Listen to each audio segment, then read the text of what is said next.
Manfaat yang paling besar bagi kita orang-orang beriman mempelajari surga, dunia ini jadi kecil kalau kita sudah pelajari. Hilang semua itu ego untuk memperebutkan masalah dunia ini. Kita akan lihat, oh ini kecil dunia, akan kita tinggalin semua di sana itu akhirat. Sampai seseorang pernah bersedekah dari salah satu salafus saleh. Setiap selesai itu dagangannya, dia pasti dapat, dia sudah dapat keuntungan buat rumahnya, kebutuhan rumahnya, sisanya modalnya dikembalikan, sisa itu keuntungan dikasih sedekah, selalu tiap hari sedekah. Teman-temannya pedagang yang lain semua sibuk, keuntungan setelah keluarin kebutuhan keluarga, setelah modal kembali, sisanya dipakai nabung, beli emas disimpan. Sampai akhirnya teman-temannya memiliki gudang-gudang emas, dia tidak ada. Tetap seperti biasa saja gitu, usahanya maju, tapi dia tidak ada punya simpanan. Teman-temannya hanya bilang, hai fulan, kami sudah punya segudang emas, kamu belum punya, karena kamu selalu bersedekah, kamu nggak pernah simpan gitu. Kamu tidak sayang sama hartamu. Maka jawaban orang beriman berbeda. Dia mengatakan, justru karena saya sayang harta saya ingin bawa harta saya sampai ke sana, sampai ke akhirat. Ini sedekah, ini saya sedang nabung untuk saya bawa ke sana. Kalian justru tidak sayang harta kalian, karena kalian tumpuk-tumpuk di dunia. Kalau kalian mati sekarang, ini bakal dibagi ahli waris. Kalian tidak sayang harta itu. Saya justru sayang karena saya bawa ke sana. Orang beriman pemikirannya berbeda. Semua sisi surga teman-teman sekalian sebuah kenikmatan abadi yang tidak bisa dibayangkan. Dan kalau kita sudah tertanam dalam hati kita poin masalah ini, dunia ini akan jadi kecil. Nggak ada lagi perebutan di situ. Nggak ada lagi emosional. Nggak ada lagi sesuatu yang melampaui batas, berlebihan, gitu kan. Ada lagi pintu-pintu maksiat yang terbuka karena memang sudah sampai pada puncaknya. Kita sudah tahu tinggal tunggu mati maka akan selesai. Baik, kemudian selanjutnya surah Shad ayat 49 sampai ayat 50. Tentu saja yang pegang buku di sini tidak disebutkan ya, tidak disebutkan bahasa Arabnya ayat ini, maka kita membuka Al-Qur'an surah nomor 38 ya, ayat 49 sampai ayat 50. A'udzubillahi minasyaitonirrajim. Hadza dzikr wa inna lil muttaqina la husna ma'ab. Ini adalah kehormatan bagi mereka dan sesungguhnya bagi orang-orang yang bertakwa, yang patuh kepada Allah, benar-benar disediakan buat mereka tempat kembali yang baik. Apa itu tempat kembali yang baik? Ayat 50 menjelaskan, jannati adni mufattahatan lahumul abwab, yaitu surga Aden yang pintu-pintunya terbuka bagi mereka. Tentu di sini saksi bahasannya. Nanti akan ada bahasan-bahasan setelahnya yang akan kita bahas, seperti misalnya masalah dipan-dipan, masalah pelayan-pelayan. Di ayat ini sebenarnya ada juga. Di ayat ini juga ada. Ayat 51 sampai ayat 52 juga sama menjelaskan masalah itu. Tapi kita tidak bahas sekarang. Kita akan bahas di pasalnya khusus masalah makanan dan minuman. Saksi bahasan kita sebenarnya adalah ayat 50-nya. Kalau pintu-pintu gerbangnya akan terbuka bagi mereka. Selanjutnya surah Zumar ayat 73. Dan orang-orang yang bertakwa kepada Rabb mereka akan dibawa ke surga berbondong-bondong atau berombong-rombongan, sehingga apabila mereka sampai ke surga itu, maka semua pintu-pintunya telah terbuka. Dan berkatalah kepada mereka para penjaga-penjaganya dari malaikat, kesejahteraan dilimpahkan buat kalian. Berbahagialah kalian, maka masukilah surga ini sedangkan kalian kekal di dalamnya. Tentu di sini yang kita ambil pelajaran daripada ayat ini adalah pastinya ada surga dan orang-orang beriman akan masuk ke dalamnya. Kemudian juga surga itu memiliki pintu-pintu gerbang yang sangat besar ya. Dan nanti akan kita jelaskan hadisnya. Di antaranya hadis kata Nabi SAW, surga punya 8 buah pintu, satu daun ke daun sebelahnya itu jaraknya 40 tahun. Jadi sebuah pintu gerbang yang sangat besar. Tentu kalau kita lihat istana-istana, selalu istana-istana raja itu pasti pintu gerbangnya besar-besar ya. Sebuah rumah akan kelihatan mewah kalau pintunya besar, tinggi besar. Makin besar pintu itu, makin mewah kelihatan karena butuh pondasi yang kuat sehingga memang dia bisa terbuka. Kemudian dikatakan kalian akan disambut ya, oleh penjaga-penjaganya dari para malaikat, penjaga-penjaganya dari para malaikat, dan mereka akan selalu mengatakan kesejahteraan. Sejahtera tahu Bapak Ibu sekalian ya? Jadi kalau ada orang yang hidupnya cukup, semua cukup, makanan cukup, pas lah, dia tidak pernah merasakan kekurangan, maka itu namanya orang yang berkecukupan kalau bahasa kita. Maka dikatakan oleh para malaikat kepada kita semua pada saat masuk surga, kesejahteraan akan dilimpahkan kepada kalian. Tidak ada kesedihan, tidak ada kesusahan, tidak ada kesulitan, tidak ada kesempitan sekarang. Maka berbahagialah kalian, masukilah surga tersebut dan kalian kekal di dalamnya.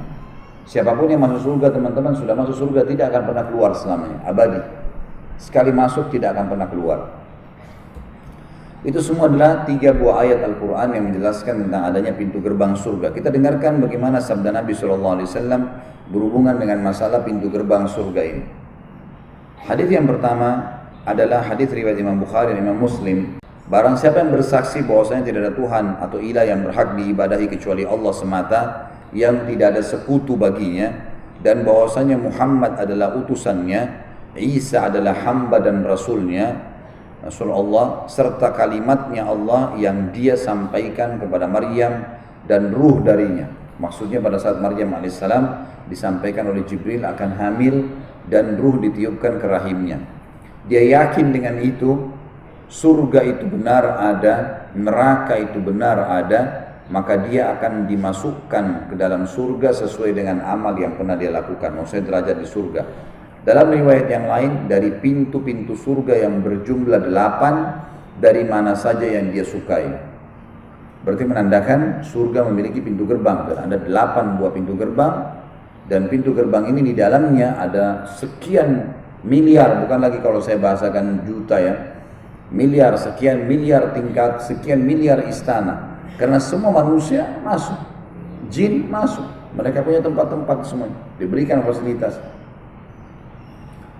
Kemudian selanjutnya hadis riwayat Bukhari Muslim juga, Abu Hurairah anhu meriwayatkan sabda Nabi SAW, sabda Rasulullah SAW, barang siapa yang menginfakkan 2 pasang kuda atau 2 pasang unta dan lain sebagainya di jalan Allah, maka ia dipanggil dari pintu-pintu surga. Wahai hamba Allah, ini lebih baik, maksudnya ini kebaikan yang dibalaskan kepada kalian. Barang siapa yang termasuk ahli sholat, maka ia dipanggil dari pintu sholat. Barang siapa yang termasuk ahli jihad, maka dia dipanggil dari pintu jihad. Barang siapa yang termasuk ahli sedekah, maka dia dipanggil dari pintu sedekah. Barang siapa yang termasuk ahli puasa, maka dia dipanggil dari pintu Rayyan.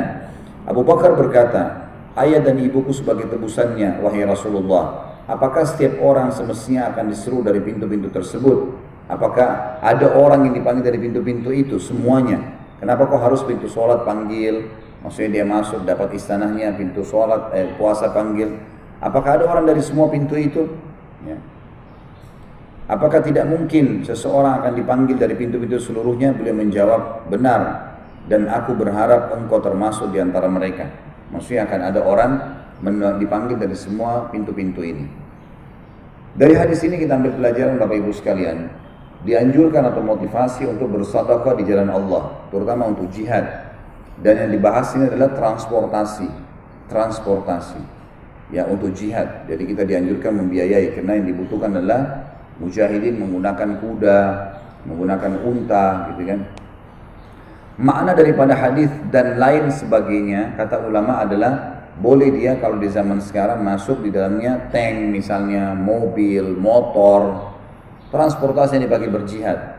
Siapa yang menginfakkan 2 pasang, kalau hewan ternak, kalau hewan maka jantan dan betina. Tujuannya dia sedekahkan kuda, jantan dan betina supaya berkembang biak, dan anak-anak keturunan kuda atau unta itu akan terus dipakai jihad. Ini pahalanya besar, kan? Nabi SAW dulu di Madinah punya peternakan khusus untuk hewan-hewan zakat, hewan-hewan yang sedekah. Ada orang sedekahkan maka dikembang biakkan. Nah ini nanti biasanya orang kalau memberikan laki-laki jantan dan betina, nanti akan berkembang biak. Berkembang biak ini akan jadi lebih banyak pahalanya. Seperti itulah. Mungkin kalau kendaraan atau transportasi kayak sekarang, dia rutinkan bersedekah untuk memberikan transportasi para mujahidin. Maka pahalanya adalah dia akan dipanggil dan dikatakan pada hari kiamat, wahai hamba Allah, perbuatanmu ini baik. Maksudnya ini lebih baik adalah perbuatan yang kamu sudah lakukan sangat baik. Kemudian dijelaskan manfaat yang keluar dari hadis ini, ternyata setiap ibadah itu punya pintu lagi. Jadi dari 8 pintu utama, gerbang utama, nanti kita masuk akan banyak pintu. Dalam mungkin jutaan pintu. Di setiap pintu itu adalah jenis ibadah tertentu. Pintu sedekah, pintu sholat, pintu jihad, pintu haji, pintu apa, semua pintu-pintu, pintu bakti dengan orang tua. Semua pintu ini, siapapun yang menonjol mengerjakannya akan punya istana di dalam camp itu, dalam pintu itu. Maka setiap orang yang sholatnya sempurna di timbangan amal, maka dia akan dipanggil dari pintu sholat. Ini istana kamu, silakan nikmatin.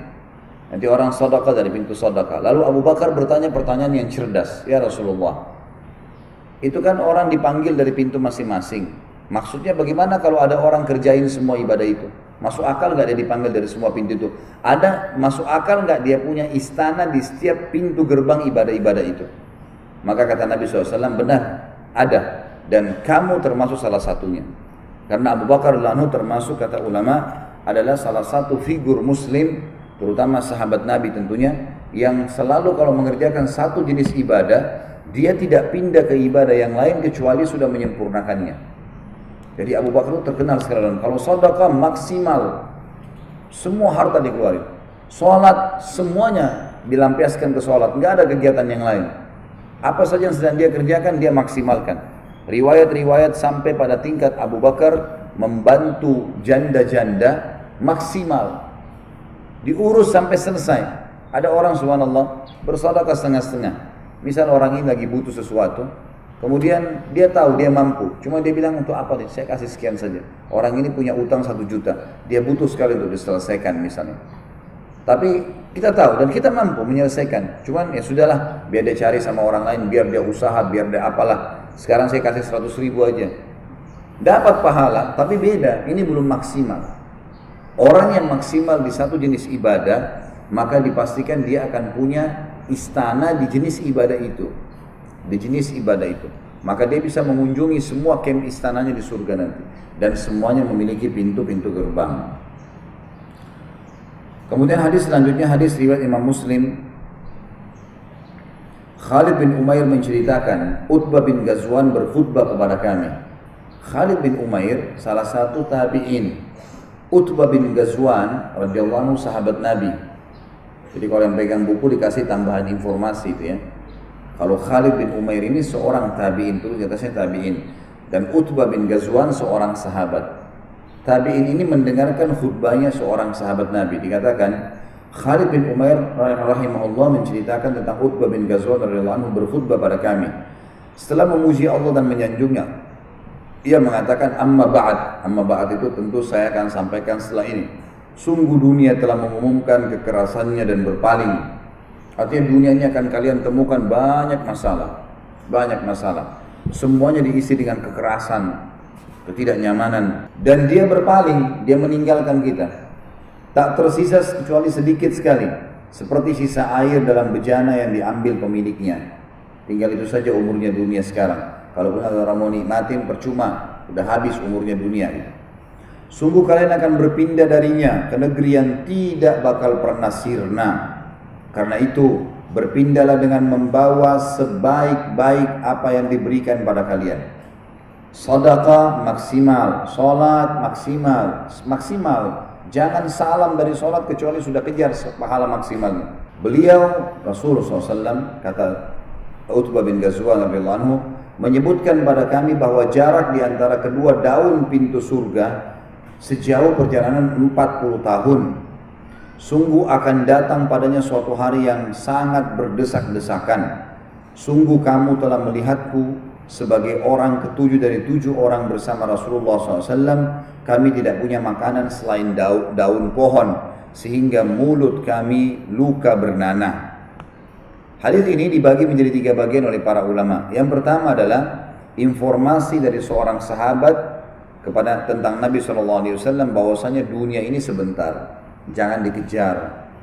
Bahasa kinaya atau perumpamaan yang sangat baik di sini adalah siapa yang mau ngejar dunia telat. Sudah tidak ada waktunya sekarang. Percuma, umur dia terbatas, dunia juga ini sudah berpaling, sebentar lagi kiamat. tersisa hanya seperti tinggal tetesan-tetesan air di sebuah bejana yang akan diambil oleh orangnya. Jadi dunia percuma dikejar. Kenikmatan apapun, coba Bapak Ibu bayangkan kenikmatan dunia yang pernah kita rasakan. Saya yakin semua kita mungkin pernah mendapatkan sebuah kenikmatan yang sifatnya memuaskan sekali. Mungkin dari makanan kah, mungkin dari pasangan hidup kah, mungkin dari keuntungan kah, mungkin apa saja yang dia dapatkan. Apa yang maksimal pernah kita dapatkan? Maka sekarang di detik ini juga, apakah kita masih bisa merasakannya? Jawabannya sudah tidak. Begitulah dunia, dia berpaling. Itu kalau puncak nikmat yang pernah kita dapatkan. Toh juga pada saat itu saja. Betul kita nikmati, tapi hanya pada saat itu, percuma. Tidak akan bisa terulang-ulang terus gitu. Ada saatnya habis. Beda dengan akhirat. Yang kedua tentu itu masalah dunia. Pelajaran pertama, dibagi 3 hadis ini. Pelajaran yang kedua, bagian kedua dari hadis ini adalah penyampaian bahwasanya adanya alam akhirat. Dan disebutkan di sini kekal, tidak bakal pernah sirna. Sadarlah tentang masalah itu, karena kematian sudah banyak orang yang kita lihat, dan orang beriman tahu mati itu adalah pintu, sebagaimana saya jelaskan tadi di awal, menuju kepada kehidupan abadi. Harus selalu sadar ada akhirat nih, harus tanamkan selalu dalam jiwa kita, sebab ini rem yang sangat luar biasa untuk kemaksiatan, dan ini adalah gas yang sangat kencang untuk ibadah. Yang ketiga adalah penyampaian dari sahabat Nabi ini tentang masalah pintu gerbang surga, jarak antara 2 daunnya 40 tahun. Dan disebutkan bahwasanya pada hari itu, hari kiamat akan berdesak-desakan. Ini makna atau 3 potong diambil dari hadis tadi. Penutupan hadis yang mengatakan, sungguh kamu, maksudnya kalian. Waktu Utbah bin Ghazwan radhiyallahu anhu menceritakan kepada para tabi'in, mengatakan ini khutbah di atas mimbar, khutbah Jumat. Kata beliau untuk memberikan kesaksian kalau benar-benar apa yang saya sampaikan ini benar dari Rasulullah SAW. Beliau mengatakan, sungguh kalian telah melihatku sekarang sebagai orang yang sekarang kalian lihat yang sedang ngomongin adalah salah satu dari 7 orang yang pernah bersama Rasulullah SAW. Artinya saya termasuk 7 orang yang meriwayatkan hadis ini. Jadi hadis ini ada 6 orang selain aku yang mendengarkannya dari Nabi SAW. Aku adalah orang ketujuhnya, gitu. Dan yang hidup bersama Nabi SAW, beliau memberikan kesaksian kalau memang pernah hidup sama Nabi. Kalau pernah kami tidak punya makanan kecuali daun pada saat hidup bersama Nabi SAW, sampai kami makan daun itu saking keringnya sampai membuat bibir kami luka bernanah. Yang dimaksud adalah ini kesaksian beliau bahwasanya saya sahabat Nabi nih, saya nggak dusta, ini benar, kalian harus percaya. Semua sudah akan berlalu dunia ini, akhirat sedang disusul, dan abadi yang kedua, yang pertama tadi sirna, gitu kan. Kita ada pintu-pintu gerbang yang jaraknya 40 tahun yang kita akan nikmati selamanya.